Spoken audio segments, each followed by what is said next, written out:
Welcome to The Explainer. Today, we're talking about an invisible force that is, and I'm not exaggerating here, pretty much responsible for holding our entire world together. Seriously, it governs everything from that little static shock you get from a doorknob all the way down to the structure of the atoms that make you, well, you. You know, it all boils down to a question you've probably known the answer to since you were a kid playing with magnets. Why do opposites attract, but things that are alike push each other away? It feels like it should be a basic rule of the universe, right? Well, guess what? It is. So here's that rule in action. In the world of electric charges, it's really simple. Likes repel. You put two positive charges near each other, and boom, they push apart. Same thing happens with two negatives. But when you bring opposites together, a positive and a negative, they pull towards each other. And this push and pull, it's not just a suggestion, it's a non-negotiable law of physics. Okay, but how strong is that push or pull? How do we actually measure it? And how does it change? Right, for that, we need to crack open the official rulebook. And that rulebook is called Coulomb's Law.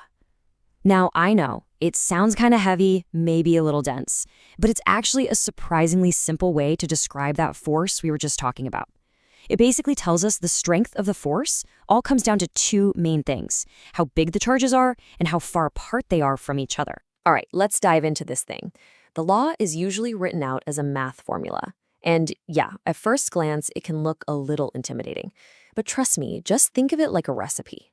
Once we break down what each ingredient does, the whole thing just clicks. And here it is, the recipe itself. F equals K times Q1 times Q2, all of that divided by R squared.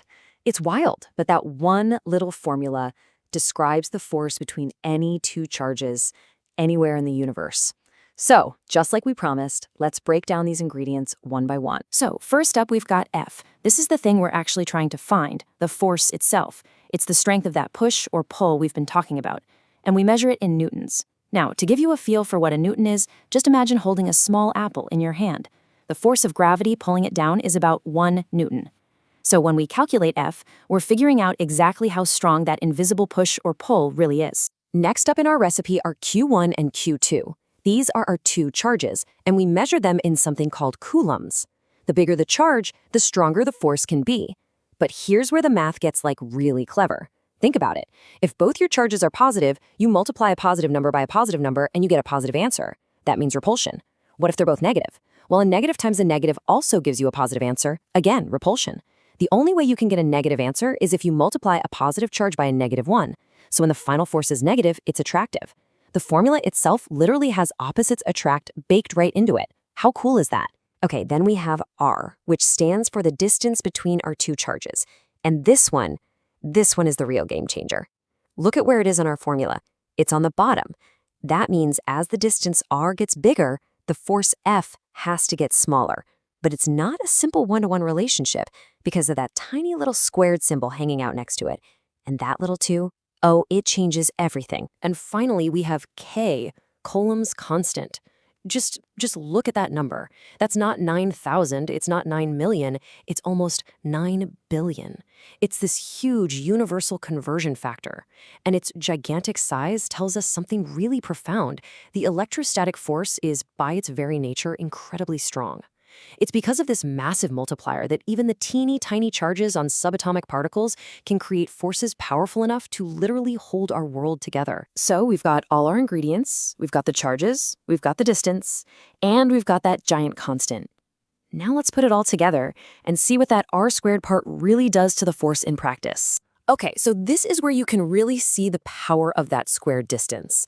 Let's say at our starting point, distance R, we've got a certain amount of force between these two charges.